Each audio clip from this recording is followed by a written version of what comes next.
Seigneur, notre Dieu, notre Père, nous te remercions et te rendons grâce de tout notre cœur pour cette occasion que tu nous donnes à cet instant d'entrer dans les magnificences de tes prévenances en bénéficiant pour toute l'humanité de ta divine miséricorde. Merci Seigneur de ce que tu veux venir établir ton règne au cœur des créatures et de ce que tu la prépares, cette humanité, par ta divine miséricorde, à accueillir cette grâce immense cadeau, ta propre vie. Nous te bénissons, Seigneur, pour cet instant où tu nous promets de déverser sur chaque créature les effluves infinis de ta divine miséricorde. Nous te supplions, Seigneur, humblement, de venir prendre possession de chacun d'entre nous, de nous accorder la grâce d'être consumés dans ton amour. Accorde-nous, Seigneur, de vivre pleinement notre vie en conformité avec ta volonté. Viens, Seigneur, nous t'en supplions par le feu de ton amour, consumer en nous ce qui n'est pas de toi. Et donne-nous d'être des braises ardentes, que nous soyons consumés dans ton feu d'amour, Seigneur, pour communiquer ce feu à l'humanité. Nous avons confiance en toi, Seigneur. Tu nous promets de nous accorder tout ce que nous te demanderons avec foi en cet instant. Oui, Seigneur, nous te demandons pour nos villages de Soufel et Reichstätt la grâce de cet amour infini de ton cœur. La grâce d'être consumé de cet amour. Que ton Esprit Saint tombe, Seigneur, sur nos villages, nos paroissiens, et qu'il soit brûlé au feu de cet infini amour qui embrase ton cœur et qui veut embraser l'humanité tout entière. Seigneur, nous t'en supplions que ta divine miséricorde en ce moment, Seigneur, s'étende sur chaque être humain, quel qu'il soit, sans exception, et que tu lui permettes de goûter, ne fût-ce qu'un instant, la grâce insigne de savoir qu'il est aimé de toi et que tu as versé ton sang, Seigneur, par amour. Merci, Seigneur, de tout ce que tu veux et tu veux faire pour nous. Merci pour tout ce que tu fais déjà. Et nous te confions au cœur de cette chapelet de la miséricorde toutes les personnes qui sont en grande souffrance, tous les malades. Nous te confions encore Nicolas et te supplions, Seigneur, de le soulager, de le guérir, si c'est ta volonté. Nous avons confiance en toi, Seigneur, et nous te bénissons de ce que tu veux que ton Église renaisse plus vivante encore et plus déterminée à proclamer ce feu de ton amour, ce feu de ta vie divine. Dieu saint, Dieu fort, Dieu immortel, prends pitié de nous et du monde entier. Dieu saint, Dieu fort, Dieu immortel, prends pitié de nous et du monde entier. Dieu saint, Dieu fort, Dieu immortel, prends pitié de nous et du monde entier. Ô et sang jaillit du cœur ouvert de Jésus comme source de miséricorde pour nous. J'ai confiance en toi. Oui, Seigneur, nous avons confiance en toi. Et très humblement devant toi, nous venons te supplier encore de n'oublier personne de ceux que nous portons dans nos cœurs. Seigneur, merci de ce que tu veilles sur tes promesses et tu les réalises inconditionnellement. Merci, Seigneur, de l'ouverture du cœur de tous ceux qui, en cette heure-ci, se sont offerts à ton Père avec toi, dans la dernière heure de ta vie terrestre. Merci, Seigneur, de nous unir intimement à ton cœur et de ne vivre que dans ce cœur. Seigneur, merci pour ta miséricorde infinie. Merci infiniment de ne perdre aucun de ceux que tu as sauvés, que tu as créés par amour. Nous te remercions et nous te rendons grâce. Et nous te bénissons pour tous tes bienfaits. Garde-nous dans ta paix et bénis-nous. Au nom du Père et du Fils et du Saint-Esprit. Amen. Amen. Frères et sœurs bien-aimés, à tout de suite pour la petite causerie sur la passion de notre Seigneur Jésus-Christ.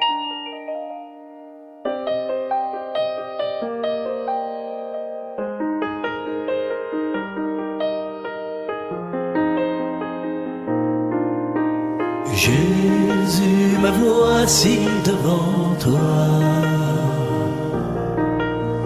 tout simplement dans le silence. Rien n'est plus important pour moi méditer en ta présence, avec des larmes dans les yeux, ou plein de joie sur le visage, des rêves fous ou dangereux. Frères et sœurs bien-aimés dans le Seigneur, nous voulons remercier notre Dieu pour la grâce qu'il nous a fait de comprendre combien nous sommes aimés de lui. Et par la méditation des 16 heures de la Passion, nous comprenons encore plus profondément quelle est la puissance et la force de cet amour qui se dégage de tout son être. Il n'y a pas une seule cellule de Jésus qui ne soit rayonnant d'amour pour la créature, pour l'humanité, pour chacun d'entre nous. Jésus, de ses cheveux jusqu'aux ongles d'orteil, en passant par tout le sang qui circulait en lui, toutes les fibres de son être, les cellules de son corps, tout, absolument tout, rayonnait un amour puissant, un amour divin pour l'humanité entière qu'il est venu sauver. Et nous l'avons compris en voyant combien la souffrance de Jésus consistait essentiellement en cet amour qui était étouffé. C'est un amour profond, inouï, que l'on ne peut pas, frères et sœurs bien-aimés, au vu de l'humanité, tenter de comprendre. On ne peut même pas l'imaginer. Simplement, il est infini et divin. Et puisqu'il est divin et infini, il n'y a plus qu'une seule possibilité de l'appréhender, qu'un seul mode d'appréhension de cet amour, qui est l'adhésion parfaite du cœur humain à cet amour infini et divin.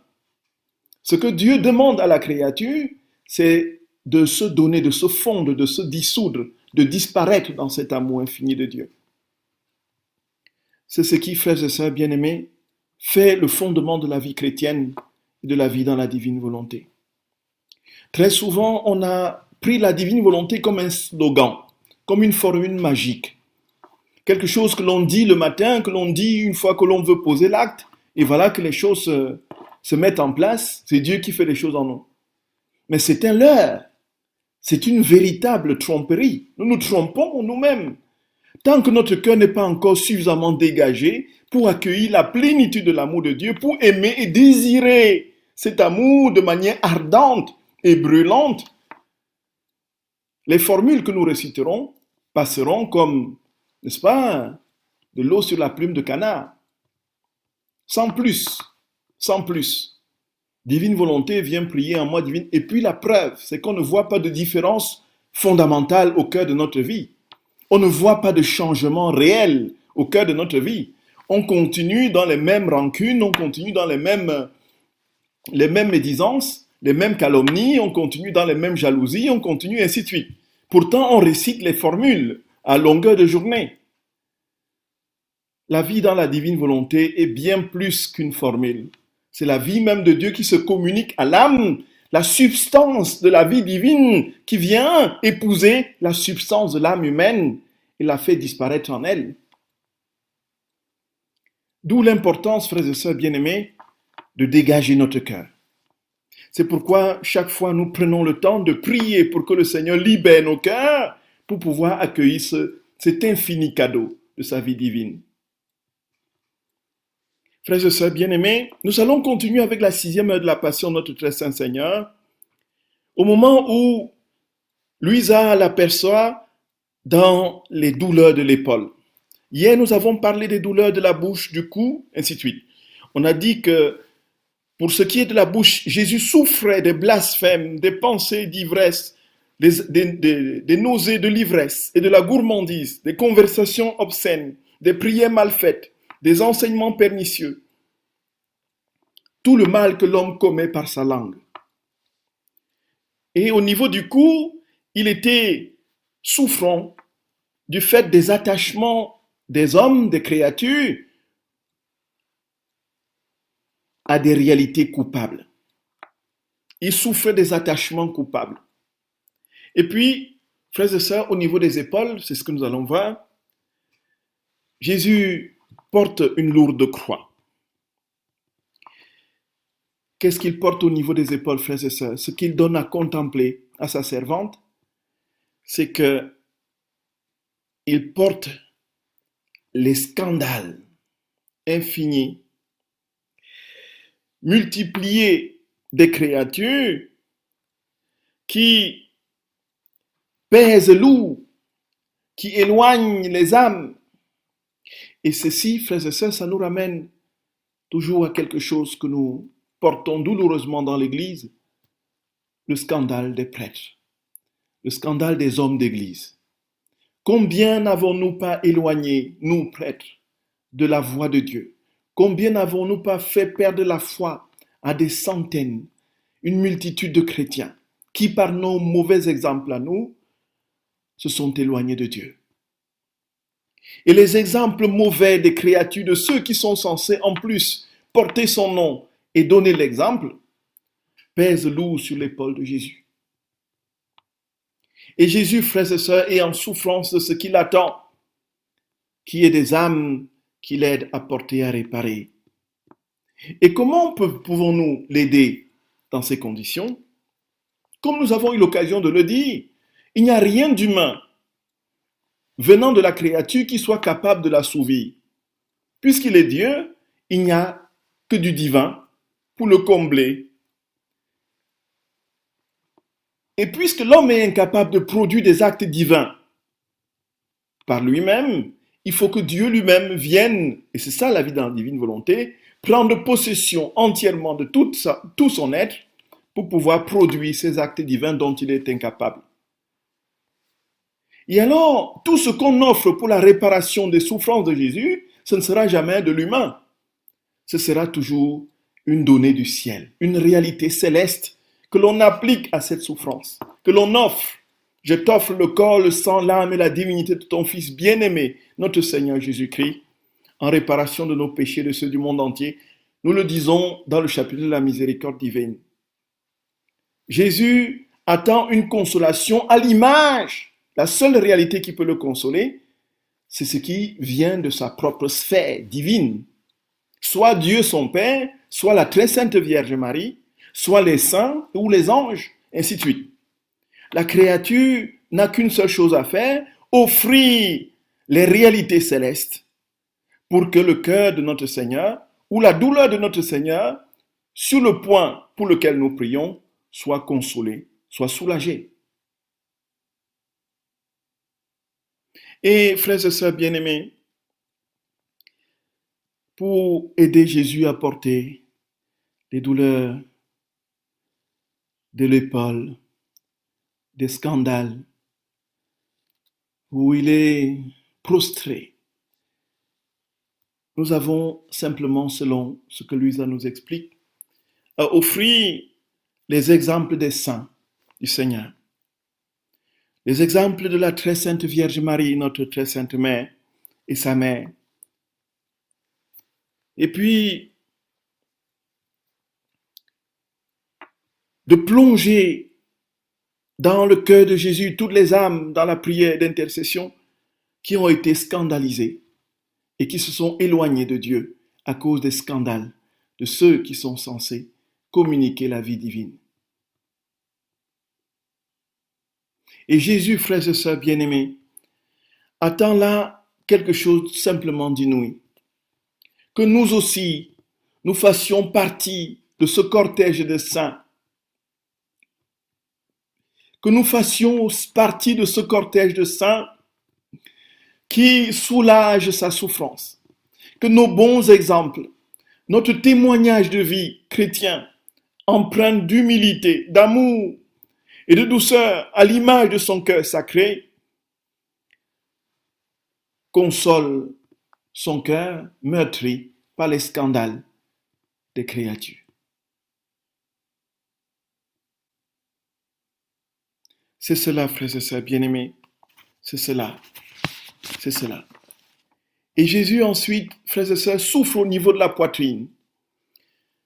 La souffrance de la poitrine ici est provoquée par la tiédeur et la froideur des créatures pour le manque de réciprocité, d'amour, Dieu nous aime. Nous ne pouvons pas imaginer, frères et sœurs bien-aimés, aimer sans retour. Ce sera un amour terriblement douloureux. Simplement parce qu'il vaudrait mieux ne pas aimer plutôt que d'aimer sans retour. Et là, il n'y a rien de plus douloureux pour le Seigneur de voir qu'il a tout donné. Il a pris la condition d'une humanité fragile et finie. Il a été dépouillé de toutes ses prérogatives. Il est allé jusqu'à la mort, mourant comme un brigand sur la croix. Il a versé son sang, frères et sœurs, jusqu'à la dernière goutte. Et la créature lui a tourné le dos. C'est une douleur inouïe, une douleur indicible que l'on ne peut pas mesurer. C'est une douleur divine. On ne peut pas le mesurer, frères et sœurs bien-aimés. Et nous comprenons combien les saints, quand ils étaient dans la prière, pouvaient crier. Saint François d'Assise, quand il passait ses nuits à pleurer et à crier, l'amour n'est pas aimé, l'amour n'est pas aimé, l'amour n'est pas aimé, l'amour n'est pas aimé. Frères et sœurs, l'amour n'est pas aimé. L'amour n'est pas aimé. La souffrance de notre Seigneur, dans ces conditions, c'est simplement, encore une fois, un amour qui attend un retour.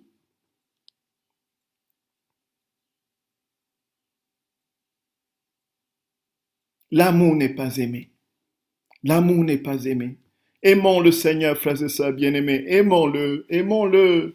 Aimons Jésus, aimons Jésus. Seigneur, nous voulons t'aimer. T'en supplions. Accorde-nous cet amour. Brûle-nous de cet amour. Je t'en supplie, Jésus. Humblement, nous te demandons, nous te supplions. Tu vois nos tiédeurs. Tu vois notre froideur. Tu vois notre incapacité à avancer, à nous laisser consumer par toi. Donne-nous ce feu de ton amour, Seigneur, que nous t'aimions de la manière la plus ardente qui soit de tout notre être, que nous soyons des brasiers ardents d'amour pour toi. T'en supplions, Jésus, t'en supplions, Seigneur, t'en supplions, t'en supplions. C'est ta volonté, c'est ton désir, et nous savons que tu nous exauceras, parce que tu es fidèle et parce que cela correspond à ta volonté. Tu veux être aimé, et tu vois combien nous sommes loin de t'aimer. Frères et sœurs bien-aimés, et comment aider Jésus à porter divinement cette souffrance et surtout à lui donner la consolation dont il a besoin. Puisque de toute manière, si nous attendons que les créatures tout entières, tous les hommes de tous les temps aiment Jésus, nous allons passer, nous n'aurons même pas l'éternité pour que ça se réalise. C'est pourquoi il faut offrir quelque chose de divin. Et l'offrande de la réalité divine pour soulager la poitrine de notre Seigneur, contrariée par un amour non réciproque, c'est de l'offrir la correspondance d'amour des trois personnes divines. Nous savons que dans la Trinité, il y a cette communion de volonté, nous ne le dirons jamais assez, cette communion d'intelligence, cette communion d'amour qui fait que il y a ce principe dans une terminologie un peu rébarbative de circumincession, comme on le dit, une circulation d'amour entre le Père, le Fils et le Saint-Esprit, qui fait que dans le Fils, c'est l'amour du Père qui se déploie pleinement, et dans le Père, c'est l'amour du Fils qui se déploie pleinement dans la communion du Saint-Esprit. Et donc, en gardant sauve les distinctions des personnes, le Père qui ne se confond pas au Fils, c'est le principe d'identité, le Fils qui ne se confond pas au Père, le Saint-Esprit qui n'est ni le Fils ni le Père. Mais les trois personnes divines ne font qu'un seul Dieu, simplement parce qu'ils vivent dans une réciprocité d'amour parfaite qu'aucune créature ne pourra réaliser ici-bas, sinon dans la divine volonté quand l'heure viendra. Et ce faisant, ce qu'on peut lui offrir en ce moment particulier, c'est cette réciprocité d'amour, cet infini amour qui communie le Père au Fils, le Fils au Père, dans l'amour, dans la communion du Saint-Esprit.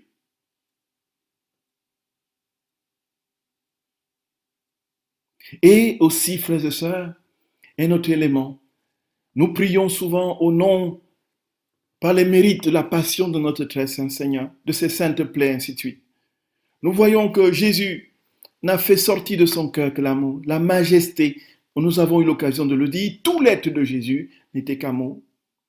Et quand l'heure viendra pour nous de quitter ce monde, frères et sœurs bien-aimés, quand nous verrons Jésus, nous ne verrons devant nous que l'amour infini, incommensurable. L'amour qui, en Jésus, il n'y a qu'amour, il n'y a rien d'autre. Il n'y a rien de tout est amour. Toutes les fibres de son être sont pétries d'amour, sont constituées par l'amour. Chaque cellule du corps de Jésus s'appelle amour. Chaque goutte de son sang s'appelle amour. Chaque regard, chaque pensée, chaque brin de son cheveu, tout en Jésus est amour. Et qu'est-ce que nous pouvons lui offrir pour consoler la douleur de sa poitrine, frères et sœurs, encore une fois? Offrir son propre amour. Lui offrir son propre amour. L'amour qu'il manifeste, nous le lui offrons. Et en lui offrant cet amour, c'est lui-même, en définitive, qui s'offre à lui-même dans la communion trinitaire et réalise parfaitement ce que nous ne pourrons jamais réaliser. C'est Dieu qui se donne à Dieu. C'est pourquoi Jésus veut vraiment prendre possession de nos cœurs. Il veut se saisir de notre être profond. Il veut nous immerger en lui, frères et sœurs. Il veut que nous soyons un avec lui. Et il nous demande simplement, s'il te plaît, donne-moi un peu de ton amour, laisse-moi un peu de place. Et progressivement, laisse-moi toute la place en toi pour que ma vie se déploie en toi librement. Pour que je vive ma vie divine, ma vie du ciel dans ton âme. Vous voyez, frères et sœurs bien-aimés, vous voyez, frères et sœurs d'amour, vous voyez ça, chers sœurs et frères, c'est inouï. Jésus est au-delà de tout ce qu'on peut imaginer,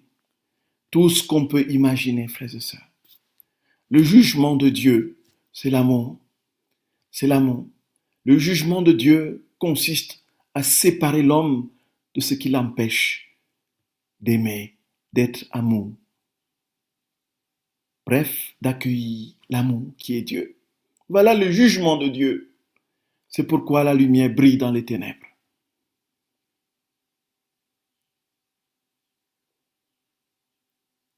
Frères et sœurs bien-aimés, frères et sœurs, qu'est-ce qu'il nous reste à faire, sinon d'aimer Dieu, d'aimer Jésus, de l'aimer de tout notre cœur, de l'aimer de toute notre âme. Jésus, brûle-nous, nous t'en supplions, de cet amour.